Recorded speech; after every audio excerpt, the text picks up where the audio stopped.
Bonjour Andrew Gray. Bonjour. Est-ce que c'est assez adéquat pour notre interview? C'est très Sam, j'adore. Oui, c'est un petit côté bondage, hein. Ouhou. Donc si vous vous demandez à la maison pourquoi j'ai ça, eh ben, on va dire que c'était pour Halloween.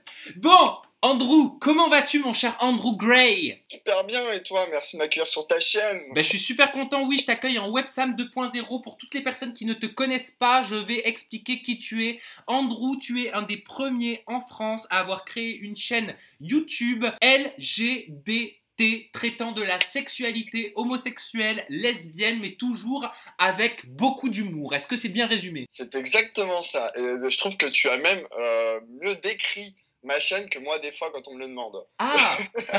Bah écoute, je prends le compliment. À la maison, vous le savez, plus que quelques secondes à attendre et vous saurez tout, ou alors vous découvrirez tout de ce YouTuber qui est en train de monter et qui s'appelle Andrew Gray.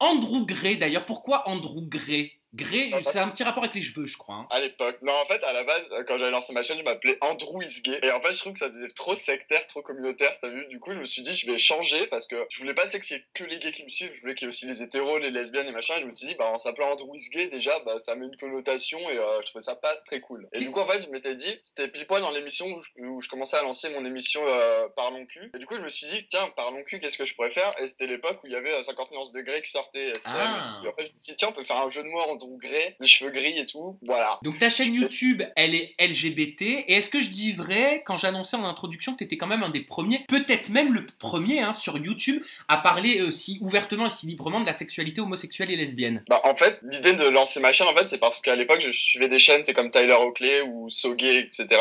là-bas. Et tu sais, je parle bien anglais, mais des fois, je peux pas genre faire deux trucs en même temps. Tu sais, c'est où je me concentre sur la vidéo, ça je fais autre chose, mais je peux pas faire les deux. Et du coup, je me suis dit, bah tiens, je vais essayer de voir si je trouve pas une chaîne française qui parle d'actualité LGBT et tout, avec un peu d'humour comme j'avais à l'époque avec Tyler Oakley et tout. Et il y avait rien. Et du coup, j'ai lancé ma chaîne parce qu'il y avait rien justement en France, et quasiment rien au Québec non plus. Donc c'est vraiment pour ça que j'ai créé ma chaîne, c'est parce qu'il y a personne qui le faisait en fait. Donc oui, forcément, j'étais un des premiers parce qu'il y avait rien avant. Mais alors, elle s'adresse à qui cette chaîne concrètement? Est-ce qu'il faut être homosexuel? Est-ce qu'il faut être lesbienne pour pouvoir s'abonner à ta chaîne et pour pouvoir consommer tes vidéos avec plaisir? Bah écoute, tu sais, j'ai essayé de faire des formats justement pour que ça intéresse tout le monde. Un hétéro qui veut juste essayer de comprendre c'est quoi le milieu LGBT, bah grâce à ma chaîne, il va tout comprendre et il va pas être perdu en fait. Tu vois, il va genre, si t'as envie de t'intéresser à la chaîne, bah tu peux être hétéro, tu peux être lesbienne, tu peux être gay, tu peux être transgenre. Enfin, ça s'adresse vraiment à tout le monde. J'essaie que ce soit ludique. Et, j'essaie de te parler un peu de la culture gay, tu vois, donc ça peut être intéressant même si t'es pas gay de connaître un peu la culture gay, la sexualité gay qui est quand même un peu différente de la sexualité hétéro, les bars gays, les environnements gays, les événements, les associations. Enfin, le milieu gay est hyper intéressant en fait. Il y a pas que le sexe, il y a vraiment plein de trucs qui font que le milieu LGBT existe, l'histoire du milieu LGBT. Juste. Souvent, quand on dit gay, quand on dit lesbien, on pense tout de suite sexe. Bah déjà forcément tu te dis deux mecs. Cul, ok. Bah oui, c'est sûr, beaucoup de gens pensent que tout de suite, quand tu parles du milieu gay, c'est la sexualité. Et certes, j'ai une émission qui s'appelle Parlons cul où j'explique un peu la sexualité du milieu LGBT, entre hommes et entre gays et lesbiennes. Parce que j'ai Aurore qui fait des vidéos sur ma chaîne aussi où elle parle du milieu lesbien. Et j'ai une émission totalement où je parle de ça, mais après, toutes mes autres vidéos, je parle vraiment de tout, quoi. Genre comme des conseils sur les relations, des sketchs genre gay versus hétéro, dans la vie de tous les jours, de l'histoire du milieu. Enfin, je parle vraiment de tout. Et non, heureusement je parle pas que de cul parce que ça deviendrait vite chiant. Donc t'as un format qui s'appelle Parlons cul, c'est ça? Ouais. Ouais. Mais alors, est-ce que tu t'autorises à parler de tout dessus? D'abord, est-ce qu'on peut parler de tout quand on est sur YouTube déjà? J'ai envie de te dire oui, mais en fait non. Je prends un exemple tout con, c'est quand j'ai commencé à faire les Parlons cul, ça a vachement bien marché parce que forcément dès que tu parles de cul, ça intéresse tout le monde, hein, évidemment. Et en fait, bizarrement, au bout de 6 mois que j'avais lancé l'émission, bah mon référencement YouTube est genre à l'époque tu tapais genre gay sur la barre de recherche, t'as toutes mes vidéos qui apparaissaient. Maintenant tu tapes gay, j'apparais plus du tout, même dans les suggestions et tout. Donc en fait ta chaîne, en fait, elle va pratiquement passer en contenu moins de 18, alors que dans mes vidéos il y a rien de choquant, hein, tu vois. Je parle de cul mais je montre rien, j'explique et je fais de l'humour. Donne-nous un exemple. Pour tous ceux qui ne connaissent pas encore ta chaîne, par exemple dans Parlons cul, tu parles de quoi? Quels vont être les sujets, les thèmes abordés et comment est-ce que tu vas les aborder? Actif-passif, par exemple. Actif-passif, c'est quoi? Le milieu fétiche, c'est quoi? Le fist fucking, c'est quoi? Et je vais prendre n'importe quel sujet. Et je vais t'expliquer déjà d'où ça vient, comment ça se pratique, et faire de la prévention dessus, mais toujours avec un côté un peu décalé, un peu humoristique, un peu sarcastique. de manière à ce que les gens ils peuvent tous suivre sans être choqués. Enfin, je peux parler vraiment de n'importe quoi de la sexualité. Je peux aussi te parler des IST, c'est quoi, mais toujours avec beaucoup d'humour en fait. Et tu prends même ta mère, ta maman à partie. Alors ça, j'ai halluciné parce que tu montres à ta mère les échanges, des conversations que tu as sur Grindr. Donc, oui. Grindr, explique-nous, Andrew, pour ceux qui ne connaissent pas ce que c'est. Alors en fait, Grindr, c'est une appli, un réseau social dédié au plan cul, j'ai envie de dire. Enfin, à la base, pour faire des rencontres avec... À la base, c'est censé être pour faire des rencontres. Oui, à la base, pour faire des rencontres, trouver l'homme de ta vie et vivre heureux. Mais en fait, non, en fait, le but, c'est tu vois tous les gays, en fait, aux alentours proches de toi. Oui, il y a une histoire de géolocalisation. Ouais, c'est ça. Et en fait, tu peux discuter avec les gens et voilà. Mais autant te dire que c'est vraiment le truc... Enfin, t'es même pas rentré sur l'application, t'as déjà envoyé 15 photos de pénis. T'as même pas un bonjour que t'as déjà le rendez-vous avec un plan. Enfin, c'est n'importe quoi. Mais alors, pourquoi montrer tes échanges à ta maman? Parce qu'en fait, je trouvais ça... Ma mère, elle est un peu comme moi, on est hyper ouvert d'esprit et depuis tout jeune, c'est ma mère, mais aussi ma meilleure pote. Et toute ma jeunesse, elle a toujours très bien géré entre pote et mère. Et en fait, je me suis dit, putain, ma mère, quand je lui parle du milieu de ma génération, elle comprend pas trop et tout. Et dans sa tête, c'est les bisounours, les gays, ils sont géniaux, c'est les meilleurs. Et alors que non, à part ses amis, en fait, elle connaît pas le milieu. Et je me suis dit, quelle meilleure façon de lui montrer dans quelle génération on vit que de lui montrer un peu les messages Grindr qu'on peut recevoir. Et elle a été assez choquée parce qu'elle s'est dit, mais attends, il y a un gros manque de respect envers les gens. Elle était pas...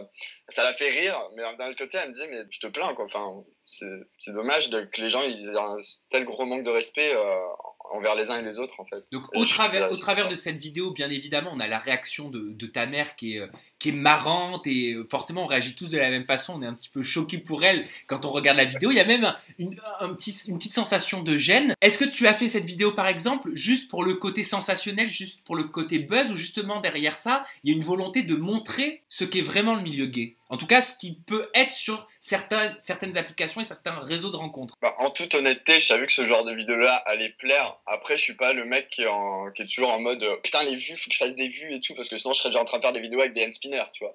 Je suis pas dans le mec qui gratte des vues, c'est pas mon truc. Déjà, je suis déjà bien content d'avoir mon nombre d'abonnés et faire ce nombre de vues-là, tu vois, je suis déjà bien content. Et non, je voulais vraiment faire réagir ma mère un peu à ce milieu-là, et vu que je sais qu'elle est un peu comme moi et qu'elle a des réactions un peu drôles et qu'elle a vachement d'humour, je me suis dit ça va être super drôle à faire. Je vais passer un super bon moment avec ma mère et en même temps elle va pouvoir comprendre un peu dans quel monde on vit tous. Et voilà, le but c'était vraiment de la faire réagir et lui montrer un peu ce qui existe. Et d'ailleurs j'ai fait une autre vidéo avec elle où je l'ai fait réagir au milieu fétichiste. Tu sais, les mecs en cuir, les mecs en survêt, en militaire et tout.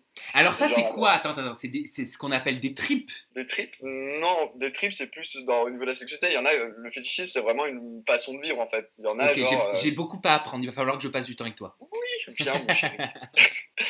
Non, c'est vraiment une façon de vivre et je le revois beaucoup. Tu sais, t'as un bar dans le Marais qui s'appelle La Mine et c'est un peu le rendez-vous où tous les mecs fétichistes viennent et tu te rends compte vraiment que c'est leur façon de vivre, quoi. Tu vois, il y en a, ils vivent en cuir à l'année, il y en a, ils sortent tout le temps militaire ou en pompier. Enfin, c'est des kiffs que les gens ont, mais ça a pas forcément de connotation sexuelle en fait, contrairement à ce que je pensais à l'époque. Bah oui, ça tout le monde ne comprend pas. Il y en a beaucoup qui pensent et moi le premier. Enfin, j'ai appris à comprendre que c'était faux, mais beaucoup pensent que ça a une connotation sexuelle, que c'est un trip sexuel, quoi. Mais parce que les films porno.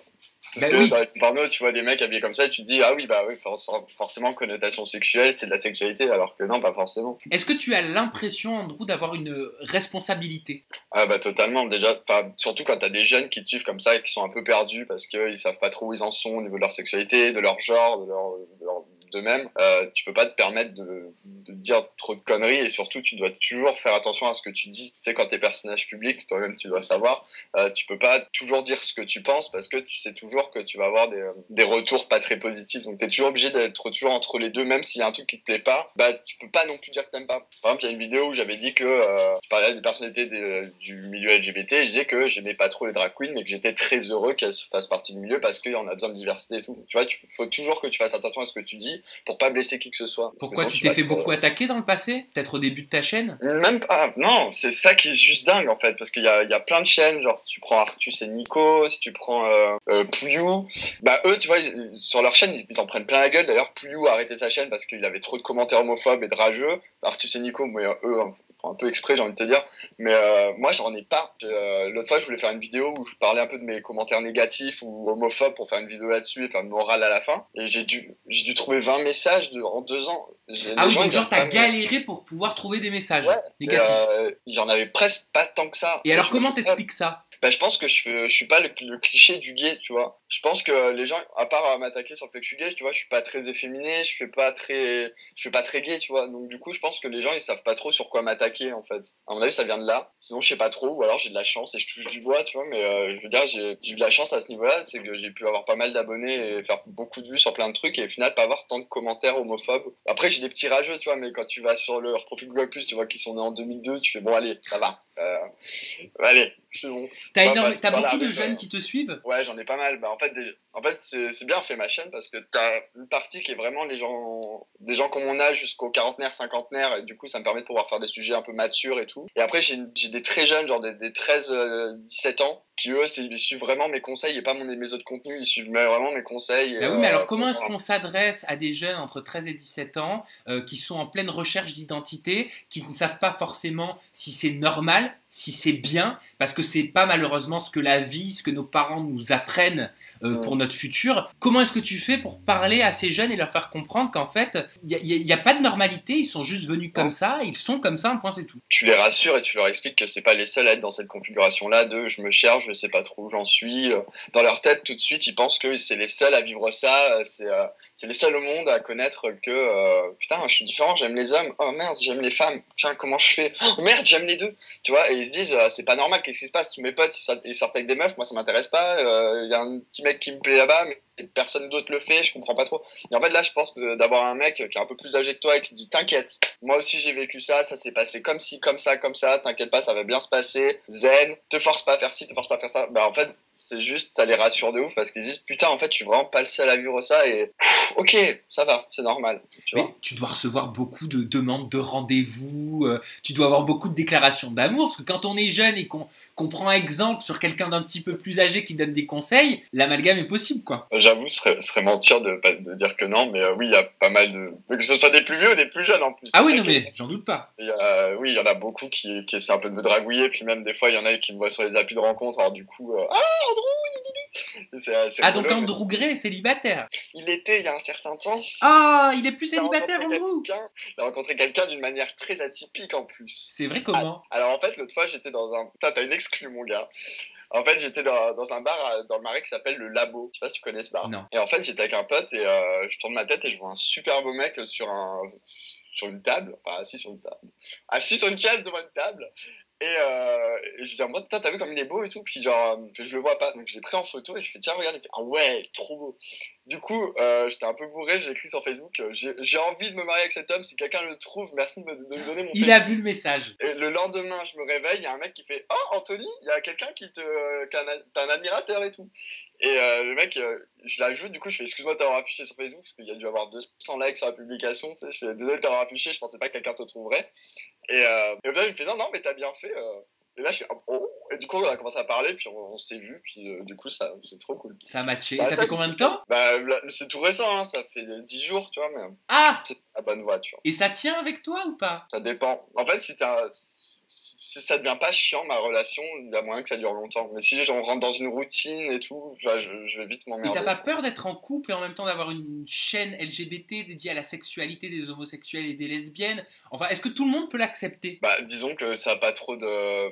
En fait, il faut juste accepter ma façon de vivre, en fait. Quand t'as ton mec qui se lève à 8h pour aller bosser dans un bureau toute la journée et que toi t'es encore dans le lit, que tu gères tes mails et que tu peux faire ta vie professionnelle en restant dans ton bureau, à la maison, bah, c'est dur pour ton mec de comprendre que toi tu peux vraiment gagner gagner ta vie avec Facebook, avec Instagram, avec YouTube, et que lui en fait il utilise les mêmes réseaux sociaux que toi, mais pour juste parler avec ses potes en fait. Et ils comprennent pas forcément que tu peux gagner ta vie sans aller bosser pour un patron en te levant à 8h du mat. Et t'arrives à gagner ta vie exclusivement avec YouTube aujourd'hui? Ouais, ça commence depuis janvier là. J'ai un peu lâché tout ce que je faisais à côté, toutes mes activités en audiovisuel et tout. Et je me suis focalisé que sur YouTube. Et en fait, je pense que du moment que t'es malin, je pense que peu importe le nombre d'abonnés ou de vues que tu fais, tu peux en vivre. C'est-à-dire à partir du moment où tu es malin, je comprends pas. Bah, par exemple, il y a beaucoup de youtubeurs en fait qui voient juste leur communauté, genre ils se disent ouais bah j'ai 100 000 abonnés, je peux pas encore faire de partenariat, je peux pas faire de sponsor et tout parce que il y a d'autres personnes qui ont 200 000 et ils en vivent pas non plus. Mais en fait, si tu apprends un peu à faire de la démarche commerciale, si tu apprends un peu à aller à des événements pour rencontrer des applis, rencontrer des entreprises, des machins, leur parler de toi, et ben tu peux réussir à trouver des moyens de pouvoir gagner de l'argent avec eux en fait.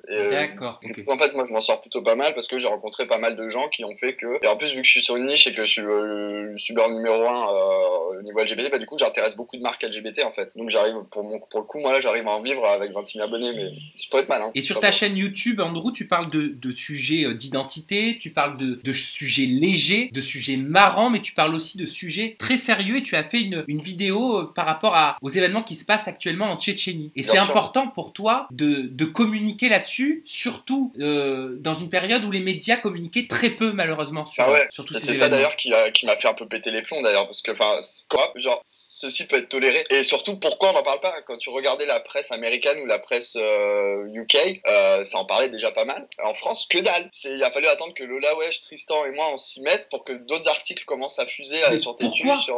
Pourquoi d'après toi? Parce que parce que c'était pendant les élections, donc tous les médias étaient focalisés sur les élections, de savoir qui couche avec qui, parce qu'attention, le Sénat, le présidentiel et tout. Alors qu'il se passe des trucs vachement plus importants, mais tout était focalisé que sur les élections. Ils en ont parlé que 3 semaines après les premières infos. C'est vrai, non mais c'est vrai. Dingue, c'est dingue. Et comment c'est possible surtout? Enfin, on pensait qu'on était en train d'avancer dans l'acceptation des gays et tout, et au final, t'entends un truc qui se passe, t'entends un truc qui se passait comme en 1945, quoi. Tu fais, mais c'est quoi ce bordel? Tu te sens le devoir, toi, avec ton rôle aujourd'hui sur YouTube, de sensibiliser? Bien sûr, évidemment. Enfin, ça va de soi. Quand tu commences à avoir une communauté comme ça et que t'es un peu pris pour le grand frère, t'es toujours obligé d'être là pour parler de l'actualité, pour parler de la prévention, t'es toujours obligé d'être présent. Bien sûr que c'est important. Ouais. Et qu'est-ce qu'on peut faire? Qu'est-ce que les personnes qui nous regardent peuvent faire justement? Peut-être pas pour débloquer cette situation en Tchétchénie, parce que ce serait très prétentieux peut-être, même si c'est tout ce qu'on espère, hein, quelque part au fond de nous. Mais qu'est-ce qu'on peut faire à notre petite échelle? Franchement,